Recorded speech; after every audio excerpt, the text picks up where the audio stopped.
5 وقتہ نمازی زیادہ بڑا مجرم ہے اس وقت، اس لیے کہ وہ 23-24 مرتبہ 25 مرتبہ 27 مرتبہ دہراتا ہے ایاک نعبد و ایاک نستعین، اور پھر باہر نکل کر جو کام کرتا ہے وہ اس کے خلاف۔ یہ ہے اصل میں سبب، اور یہ جان لیجئے جو عذاب ہم پر آ رہا ہے اللہ کا وہ اس وجہ سے آ رہا ہے۔ ہمارا کام تو یہ تھا کہ ہم دین کے علمبردار ہیں، دین کا ایک نظام دنیا کے سامنے پیش کریں۔ جب تک وہ ماڈل مسلمان قائم نہیں کریں گے یہی عذاب کے کوڑے برستے رہیں گے۔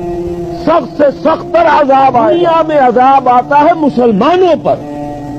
مسلمان ہو کر تم اگر اسلام پر عمل نہیں کرتے، دعویٰ تمہارا اسلام کا ہو اور عمل تمہارا کافرانہ ہو، نام لو تم محمد کا صلی اللہ علیہ وسلم اور اتباع کرو تم محمد کے دشمنوں کا، دعویٰ کرو اللہ اور اس کے رسول کی وفاداری کا اور تمہاری دوستیاں ہوں اللہ اور اس کے رسول کے دشمنوں سے،